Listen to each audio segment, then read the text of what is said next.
Hey VFR Warrior film fans, thanks for tuning in to this episode. I wanted to share a recent experience I had while on a routine flight because I felt it was important to take a break from the cool aviation videos and focus a bit on the mechanics of flying and getting back to the basics. As a pilot, there's a lot to keep track of, both inside and outside the cockpit. And one of those tasks is maintaining good and effective radio communications with ATC. In this video, I'm flying the Warrior from Chandler back to Glendale. I've made this short 20-minute trip so many times in the past that I've actually lost count and would need to check my logbook for an accurate count. But it's always an interesting flight, and one that comes with continuing opportunities to learn and grow as an aviator.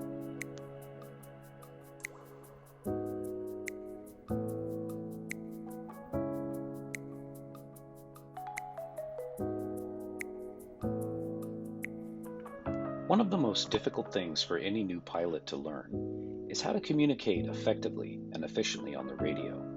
This goes for both student pilots and very experienced pilots that have been flying for years. There are very specific scripts you learn to apply when communicating with air traffic control. The basic idea is pretty simple. You just report who you are, where you are, and what you want to do. Over time, and with practice and good flight instruction, radio communications become second nature. And once you get them down, you sound pretty cool on the radio.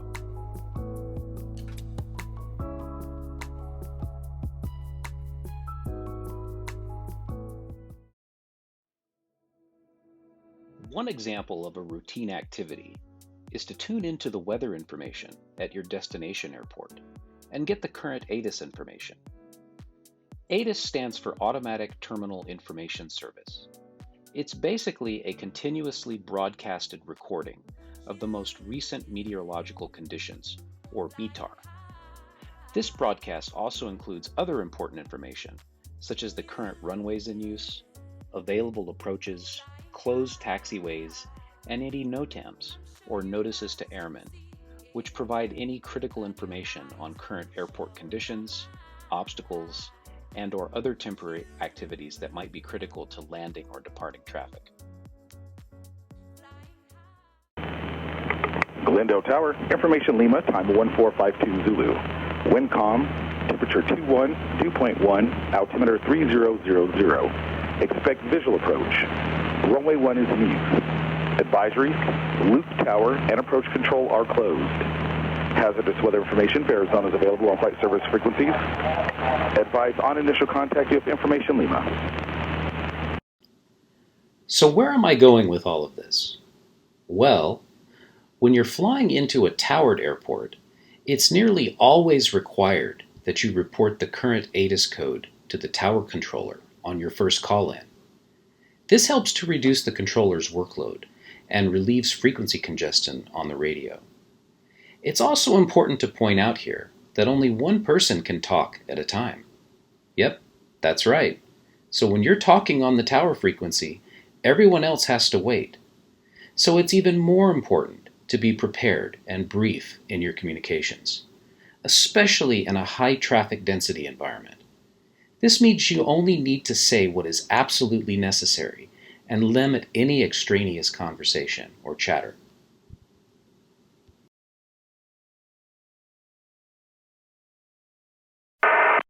Glendale Tower, Aircoupe 94867, 8 miles southeast. I couldn't quite make out the number. I think it says Mike. Available on flight service frequency, but 94867 Glendale Tower, what are you talking about? I'm talking about the call sign for coming in. I think I hear Mike. Aircoupe 867, you're talking about the ATIS code? Yes, sir. Expect vision. Aircoupe 94867, roger. Information Lima is current. Wind calm, altimeter 3001, and understand you're inbound? Aircoupe 94867, yes, I am 7.5 miles southeast with Lima, full stop. Aircoupe 867, roger. Report established on report of the stack inbound for landing runway 1. Aircoupe 94867, report the I-10 101 stack. Runway 1. 907 Lima Sierra is about to turn base. Cruiser 7 Lima Sierra, runway 1, clear touch and go. Clear touch and go, runway 1907 Lima Sierra. Capital Line 9 Delta Papa, number 2, phone the Sports Cruiser, runway 1, clear touch and go. Number 2, runway 1, clear touch and go, 9,000 Papa. Aircoop 94867, just for future reference, that transmission that you gave me did not indicate anything that you were doing other than that you were just south or southeast of the airport.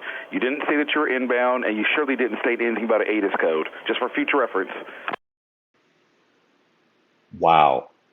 I'm not sure if you guys were keeping track of the time, but that entire conversation between an inbound pilot and the tower controller took nearly 1 minute of precious airtime. A lot can happen in 1 minute of flying, and several other aircraft were in the airport traffic pattern and were also trying to communicate with the tower. It was pretty clear that that tower controller was irritated, and that pilot's initial call-in was substandard.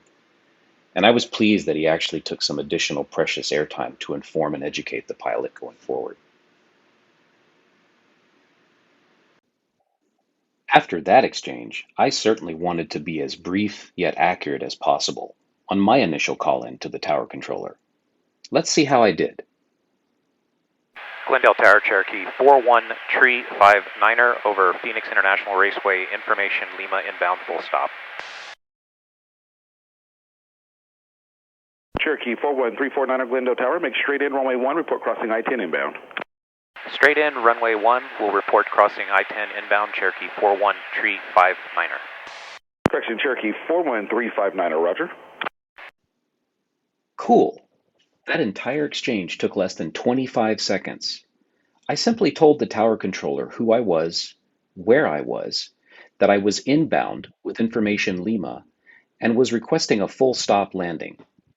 I was even able to briefly correct the misread back of the Warrior call sign, 41359er, to the controller, by simply emphasizing the correct call sign at the end of the report. Brief, accurate, and free of extraneous chatter or verbiage. Let's listen to another inbound pilot's report, shortly after mine, that was also brief, accurate, and limited frequency congestion on the radio. Glendale Tower, Cessna 2157 Hotel, Metro Center inbound, full stop, Lima. Cessna 2157 Hotel, Glendale Tower, right traffic runway 1, report over the power plant inbound. Report over the power plant, Cessna 2157 Hotel, right traffic runway 1. Nice job, Cessna 2157 Hotel. Your entire exchange with the tower was even shorter than mine. Well done.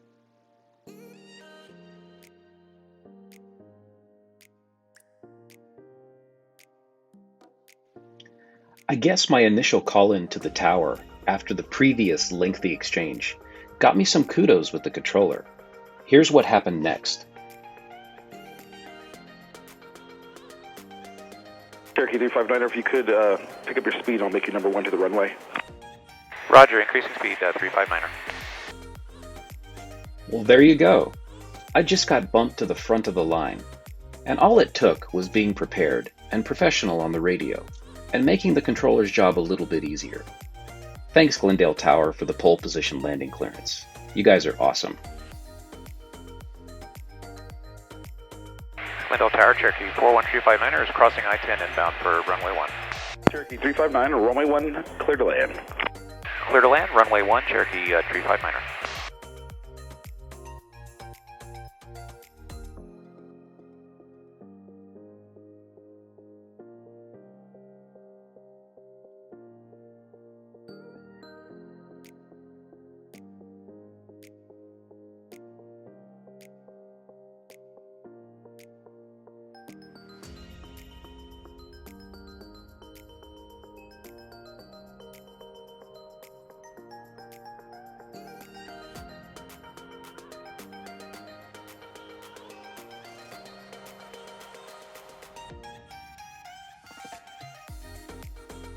If you're a pilot, I hope you take away from this video a renewed commitment to limit radio congestion by being prepared before keying the microphone, and to be brief and accurate in your transmissions. If you're not a pilot, I hope this video provides some insight into what's happening in the skies above you and on the airwaves we're all communicating on. Thanks so much for watching and for tagging along with me on this short flight. If you like this video, please be sure to hit the like button and/or consider subscribing to my channel. Have a great day.